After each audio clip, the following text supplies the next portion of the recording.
ಜಂತರ್ ಮಂತರ್ನಲ್ಲಿ ಸತ್ಯಾಗ್ರಹವನ್ನು ನಡೆಸ್ತಾ ಇರುವಂತಹ ಸೋನಂ ವಾಂಗ್ಚುಕ್ ಮತ್ತೆ ಎಐಎಸ್ಎಸ್ ಸಂಘಟನೆಯ 6 ವಿದ್ಯಾರ್ಥಿಗಳು 19 ದಿನಗಳಿಂದ ಊಟ ಮಾಡಿಲ್ಲ ಮತ್ತೆ ಅವರ ಆರೋಗ್ಯ ನಿರಂತರವಾಗಿ ಹದಗೆಡ್ತಾ ಇದೆ. ಇದ್ರ ಬಗ್ಗೆ ಈ ದೇಶದ ಶಿಕ್ಷಣ ಸಚಿವ ಧರ್ಮೇಂದ್ರ ಪ್ರಧಾನ್ ಅವರಿಗೆ ಏನಾದರೂ ಅನಿಸ್ತಾ ಇದೆಯಾ? ಊಟ ಮಾಡೋದಕ್ಕೆ ಕುಳಿತಾಗ ಇದು ಅವರನ್ನು ಒಂದು ಸ್ವಲ್ಪನೂ ಕಾಡೋದಿಲ್ವಾ? ಸೋನಂ ವಾಂಗ್ಚುಕ್ ಅವರು ಯಾಕೆ ಉಪವಾಸ ಮಾಡ್ತಾ ಇದ್ದಾರೆ ಮತ್ತೆ ಯಾರಿಗಾಗಿ ಅವರು ಉಪವಾಸ ಮಾಡ್ತಾ ಇದ್ದಾರೆ? ಇದರ ಹಿಂದಿರುವ ಕಾರಣ ಸ್ವತಃ ಧರ್ಮೇಂದ್ರ ಪ್ರಧಾನ್ ಅಲ್ವಾ? ಧರ್ಮೇಂದ್ರ ಪ್ರಧಾನ್ ಊಟ ಮಾಡ್ತಾ ಇದ್ದಾರೆ. ಸೋನಂ ವಾಂಗ್ಚುಕ್ ಯಾರ ಅಭಿಯಾನದ ಪರ ಉಪವಾಸವನ್ನ ಕುಳಿತಿದ್ದಾರೋ ಆ ಅಭಿಜಿತ್ ದೀಪ್ಗೆ ಕೂಡ ಊಟ ಮಾಡ್ತಾ ಇದ್ದಾರೆ. ಸೋನಂ ವಾಂಗ್ಚುಕ್ ಉಪವಾಸ ಮಾಡ್ತಾ ಇರುವಾಗ ಇವ್ರು ಯಾಕೆ ಉಪವಾಸ ಮಾಡ್ತಾ ಇಲ್ಲ? ಧರ್ಮೇಂದ್ರ ಪ್ರಧಾನ್ ಅವರ ರಾಜೀನಾಮೆಗೆ ಒತ್ತಾಯಿಸಿ 7 ಜನರು 18 ದಿನಗಳಿಂದನೂ ಉಪವಾಸ ಸತ್ಯಾಗ್ರಹವನ್ನು ನಡೆಸ್ತಾ ಇದ್ದಾರೆ. ಸೋನಂ ವಾಂಗ್ಚುಕ್, ನೇಹಾ, ದಾನಿಶ್, ದೀಪಕ್, ಅಮೀನ್, ರಿಷಿಕೇಶ್ ಮತ್ತೆ ಮನೀಶ್ ಉಪವಾಸ ಸತ್ಯಾಗ್ರಹದಲ್ಲಿದ್ದಾರೆ. ಅವರು ಹದಗೆಡ್ತಾ ಇರುವ ಸ್ಥಿತಿಯ ಬಗ್ಗೆ ತಿಳಿದ ಮೇಲೂ ಕೂಡ ಧರ್ಮೇಂದ್ರ ಪ್ರಧಾನ್ ಅವರಿಗೆ ಊಟ ಸೇರ್ತಾ ಇದೆಯಾ? ಧರ್ಮೇಂದ್ರ ಪ್ರಧಾನ್ ಅವರ ಟ್ವಿಟರ್ ಹ್ಯಾಂಡಲ್ನಲ್ಲಿ ಜನವರಿ 2015 ಫೋಟೋ ಒಂದಿದೆ. ಆ ಸಮಯದಲ್ಲಿ ಧರ್ಮೇಂದ್ರ ಪ್ರಧಾನ್ ಸ್ವಾಮಿ ವಿವೇಕಾನಂದರ ಚಿಂತನೆಗಳ ಮಹತ್ವದ ಕುರಿತು ಮಾತಾಡೋದಿಕ್ಕೆ ಜೆಎನ್ಯು ಹಾಸ್ಟೆಲ್ ಮೆಸ್ಗೆ ಭೇಟಿಯನ್ನ ನೀಡಿದ್ರು. ನಂತರ ಅವರು ಜೆಎನ್ಯು ಧಾಬಾದಲ್ಲಿ ವಿದ್ಯಾರ್ಥಿಗಳ ಜೊತೆಗೆ ಊಟ ಮಾಡ್ತಾ ಇರೋದು ಕಂಡು ಬರುತ್ತೆ. ಅವರು ಧಾಬಾದಲ್ಲಿ ಊಟ ಮಾಡಿದ್ದಾರೆ. ರಾಷ್ಟ್ರೀಯ ವಿಷಯಗಳಲ್ಲಿ ಆಸಕ್ತಿಯನ್ನು ಹೊಂದಿರುವಂತಹ ವಿದ್ಯಾರ್ಥಿಗಳನ್ನ ನೋಡೋದು ಒಳ್ಳೆಯದು ಅಂತ ಬರ್ಕೊಂಡಿದ್ದಾರೆ. ಈಗ ಅದೇ ಜೆಎನ್ಯುನಿಂದ PhD ವಿದ್ಯಾರ್ಥಿನಿ ನೇಹಾ 19 ದಿನಗಳಿಂದ ಅವರ ರಾಜೀನಾಮೆಗೆ ಒತ್ತಾಯ ಮಾಡಿ ಉಪವಾಸ ಸತ್ಯಾಗ್ರಹವನ್ನು ಮಾಡ್ತಾ ಇದ್ದಾರೆ.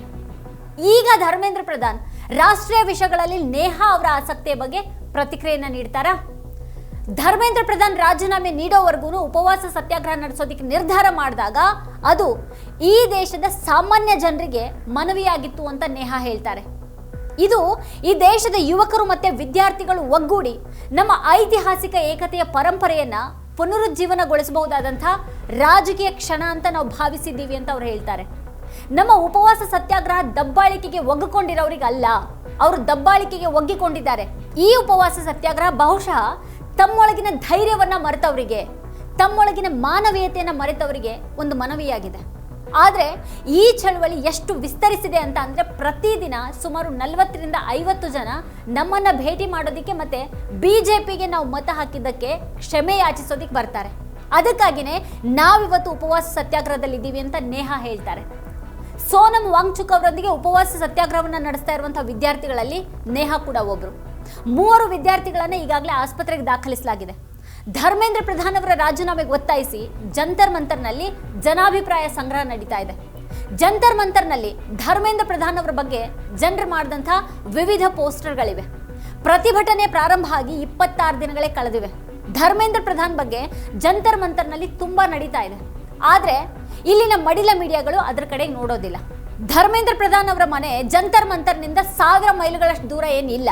ಅವ್ರ ಕಚೇರಿ 2.25 ಕಿಲೋಮೀಟರ್ ದೂರದಲ್ಲಿದೆ. ಅವ್ರ ಮನೆ 4 ಕಿಲೋಮೀಟರ್ ದೂರದಲ್ಲಿದೆ. ಆದ್ರೆ ಇಲ್ಲಿನ ಮಡಿಲ ಮೀಡಿಯಾಗಳು ಧರ್ಮೇಂದ್ರ ಪ್ರಧಾನ್ ಅವರನ್ನ ಪ್ರಶ್ನೆ ಮಾಡ್ತಾ ಇಲ್ಲ. ಮನಮೋಹನ್ ಸಿಂಗ್ ಸರ್ಕಾರ ಆಗಿದ್ದಿದ್ರೆ ಸಚಿವರ ಮನೆ ಹೊರಗಿನಿಂದನೂ ಕೂಡ ಮಾಧ್ಯಮ ವರದಿ ಬರ್ತಾ ಇತ್ತು. ರಾಜೀನಾಮೆ ನೀಡಬೇಕಾದಂತಹ ಸಚಿವರು ಇಡೀ ದಿನ ಏನೇನ್ ಮಾಡ್ತಾ ಇದ್ದಾರೆ ಅಂತ ಕ್ಷಣ ಕ್ಷಣದ ಸುದ್ದಿ ಬರ್ತಾ ಇತ್ತು. ಜುಲೈ 14ರಂದು ಜಂತರ್ ಮಂತರ್ನಲ್ಲಿ ನಡೆದಂತಹ ಚರ್ಚೆ ದಿಕ್ಕನ್ನ ಬದಲಾಯಿಸಲಾಯಿತು. ಇದ್ದಕ್ಕಿದ್ದ ಹಾಗೆ ರಾಹುಲ್ ಗಾಂಧಿ ಅವರನ್ನ ಗುರಿಯಾಗಿಸಲಾಯಿತು. ಇಲ್ಲಿ ಅವರು ಜಂತರ್ ಮಂತರ್ಗೆ ಯಾಕೆ ಬರ್ತಾ ಇಲ್ಲ ಅಂತ ಜನ ಕೇಳ್ತಾ ಇದ್ರು. ಈ ಪ್ರಶ್ನೆಯನ್ನ ಪ್ರಧಾನಿ ನರೇಂದ್ರ ಮೋದಿ ಅವರಿಗೆ ಕೇಳಬೇಕಾಗಿತ್ತಲ್ವಾ? ಧರ್ಮೇಂದ್ರ ಪ್ರಧಾನ್ ಅವರಿಗೆ ಕೇಳಬೇಕಾಗಿತ್ತಲ್ವಾ? ಪ್ರಧಾನಿ ಯಾಕೆ ಮಾತಾಡ್ತಾ ಇಲ್ಲ? ಶಿಕ್ಷಣ ಸಚಿವರನ್ನ ಇನ್ನೂ ಯಾಕೆ ಹೊಣೆಯಾಗಿಸಿಲ್ಲ? ಈ ಪ್ರಶ್ನೆಗಳಿಗೆ ಉತ್ತರಗಳು ಬೇಕು. ಅಧಿಕಾರದಲ್ಲಿರೋರನ್ನ ಹೊಣೆಗಾರಿಕೆಯಿಂದ ರಕ್ಷಣೆ ಮಾಡೋದಿಕ್ಕೆ ನಿಜವಾದ ವಿಷಯದಿಂದ ಜನರ ಗಮನವನ್ನ ಬೇರೆ ಕಡೆಗೆ ಸೆಳೆಬಾರದು ಅಂತ ದೀಪ್ಗೆ ಅವರು ಬರೆದಿದ್ದಾರೆ. ಧರ್ಮೇಂದ್ರ ಪ್ರಧಾನ್ ಸಾರ್ವಜನಿಕ ದೃಷ್ಟಿಕೋನದಿಂದ ಕಣ್ಮರೆಯಾಗಿದ್ದಾರೆ. ಅವರ ಟ್ವಿಟರ್ ಹ್ಯಾಂಡಲ್ಗೆ ಹೋಗಿ ನೋಡಿದ್ರೆ ಅವರು ಸಾರ್ವಜನಿಕ ದೃಷ್ಟಿಕೋನದಿಂದ ಕಾಣೆಯಾಗಿದ್ದಾರೆ ಅಂತ ಅನ್ಸೋದಿಲ್ಲ. ಅವ್ರು ಪ್ರತಿದಿನನೂ ಪೋಸ್ಟ್ ಮಾಡ್ತಾ ಇದ್ದಾರೆ. ಅವರು ಪತ್ರಿಕೆಗಳಲ್ಲಿ ಲೇಖನಗಳನ್ನು ಬರೀತಾ ಇದ್ದಾರೆ. ಜುಲೈ 14ರಂದು ಜಂತರ್ ಮಂತರ್ನಲ್ಲಿ ಸೋನಂ ವಾಂಗ್ಚುಕ್ ಅವರ ಆರೋಗ್ಯ ಹದಗೆಟ್ಟ ದಿನ ಧರ್ಮೇಂದ್ರ ಪ್ರಧಾನ್ ಅವರು ಒಡಿಶಾದ ಬಿಜೆಪಿ ಶಾಸಕ ಅಶೋಕ್ ಮೊಹಂತಿ ಅವರ ಹುಟ್ಟುಹಬ್ಬಕ್ಕೆ ಶುಭ ಹಾರೈಸ್ತಾ ಇದ್ರು. ಒಡಿಶಾದ ಮತ್ತೊಬ್ಬ ಬಿಜೆಪಿ ಶಾಸಕ ಭದೇವ್ ಹನ್ಸದ ಅವರ ಹುಟ್ಟುಹಬ್ಬವೂ ಕೂಡ ಅದೇ ದಿನ ಇತ್ತು. ಅವರ ಹುಟ್ಟುಹಬ್ಬಕ್ಕೂ ಕೂಡ ಧರ್ಮೇಂದ್ರ ಪ್ರಧಾನ್ ಅವರು ಶುಭ ಹಾರೈಸ್ತಾ ಇದ್ರು. ಜುಲೈ 15ರಂದು ಅವರ ಟ್ವಿಟರ್ನಲ್ಲಿ ಗುಜರಾತ್ ಮುಖ್ಯಮಂತ್ರಿ ಭೂಪೇಂದ್ರ ಪಟೇಲ್ ಅವರ ಹುಟ್ಟುಹಬ್ಬಕ್ಕೆ ಶುಭ ಕೋರ್ತಾ ಇದ್ರು. ಗುರುವಿನ ಮಹತ್ವದ ಕುರಿತು ಗೀತೆಯ ಶ್ಲೋಕಗಳನ್ನು ಕೂಡ ಅವರು ಟ್ವೀಟ್ ಮಾಡ್ತಾ ಇದ್ದಾರೆ.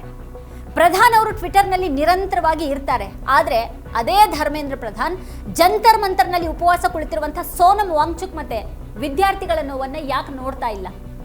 ಗಾಂಧಿವಾದಿ ನಾಯಕ ಗೋಪಬಂಧು ದಾಸ್ ಬಗ್ಗೆ ಹೊಗಳುವಂಥ ಲೇಖನ ಬರಿತಾ ಇರುವಂತಹ ಅದೇ ದಿನ ಗಾಂಧಿವಾದಿ ಉಪವಾಸದಲ್ಲಿ ನಿರತ ಜನರೊಂದಿಗೆ ಅವ್ರು ಯಾಕೆ ಮಾತಾಡ್ತಾ ಇಲ್ಲ?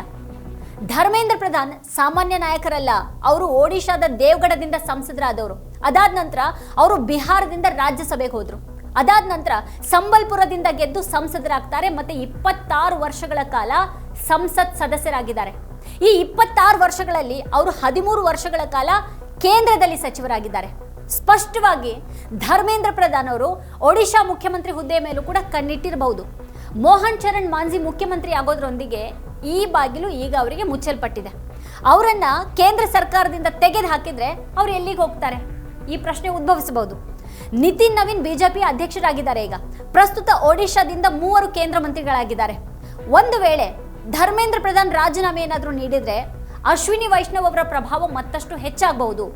ಧರ್ಮೇಂದ್ರ ಪ್ರಧಾನ್ ಅವರ ರಾಜೀನಾಮೆ ಅಸಂಭವ ಅಂತ ಹೇಳೋದಿಕ್ಕೆ ಸಾಧ್ಯ ಇಲ್ಲ. ರಾಜಕೀಯದಲ್ಲಿ ಭವಿಷ್ಯದಲ್ಲಿ ಏನ್ ಬೇಕಾದ್ರೂ ಆಗಬಹುದು. ಅವರು ರಾಜೀನಾಮೆ ನೀಡೋದಿಲ್ಲ ಅಂತ ಹೇಳೋದಿಕ್ಕೆ ಸಾಧ್ಯನೇ ಇಲ್ಲ.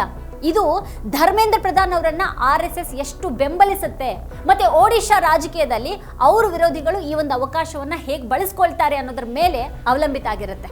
ಈ ದೇಶದಲ್ಲಿ ಶಿಕ್ಷಣದ ಸ್ಥಿತಿ ಹೇಗಿದೆ ಅನ್ನೋದನ್ನ ಅರ್ಥ ಮಾಡ್ಕೊಳ್ಳೋದಕ್ಕೆ ತೀರಾ ಏನು ಕಷ್ಟಪಡಬೇಕಾಗಿಲ್ಲ. ಮೋದಿ ಸರ್ಕಾರದಲ್ಲಿರುವಂತಹ ಮಂತ್ರಿಗಳ ಮಕ್ಕಳು ವಿದೇಶದಲ್ಲಿ ಓದ್ತಾ ಇದ್ದಾರೆ. ಹಾಗಾಗಿ ಸರ್ಕಾರಿ ಶಾಲೆಗಳಲ್ಲಿ ಓದುವಂತಹ ಬಡ ಮಕ್ಕಳ ಬಗ್ಗೆ ಯಾರು ಯೋಚನೆ ಮಾಡ್ತಾರೆ? ವಿಶ್ಲೇಷಕರು ಹೇಳೋ ಹಾಗೆ ಇದು ಮುಂದಿನ ಇನ್ನೂ 20 ವರ್ಷಗಳವರೆಗೆ ಬದಲಾಗೋದಿಲ್ಲ. ಇದು ಧಾರ್ಮಿಕ ರಾಜಕೀಯದ ಯುಗ. ಶಿಕ್ಷಣ ರಾಜಕೀಯದ ಯುಗ ಇನ್ನೂ ಬಂದಿಲ್ಲ, ಮತ್ತದು ಯಾವತ್ತು ಬರೋದೂ ಇಲ್ಲ.